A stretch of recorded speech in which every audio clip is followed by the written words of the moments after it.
টিকে থাকবে, বিএনপির বিরুদ্ধে ষড়যন্ত্র করে লাভ নেই। এক। দ্বিতীয় কথা হচ্ছে, ভাই আপনারা যারা যারা বিএনপির পিছনে লেগেছেন, হাত দিয়ে পাহাড় ঠেলে লাভ আছে? হাত দিয়ে পাহাড় ঠেলে লাভ নাই। আর যে পাহাড়ের ভিতর আন্দোলনের উৎফিলিঙ্গ লুকিয়ে আছে, সেই পাহাড় থেকে একটু দূরে থাকাই উত্তম। যে পাহাড় থেকে অগ্নিগিরিবাদ বের হয় আন্দোলনের, সেখান থেকে একটু দূরে থাকলেই কিন্তু ভালো।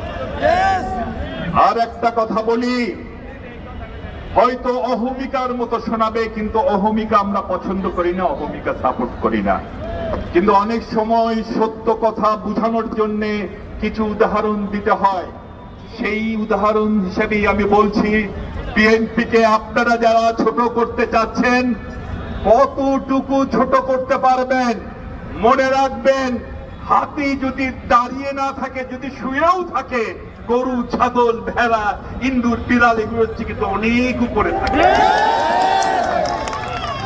শহীদ অমর হোক, দেশে বেগম খালেদা জিয়া জিন্দাবাদ, বাংলাদেশের অহংকার তারেক রহমান জিন্দাবাদ। এই ঐতিহাসিক সমাবেশ করবার জন্য স্বেচ্ছাসেবক দলকে ধন্যবাদ এবং কৃতজ্ঞতা জানাচ্ছি।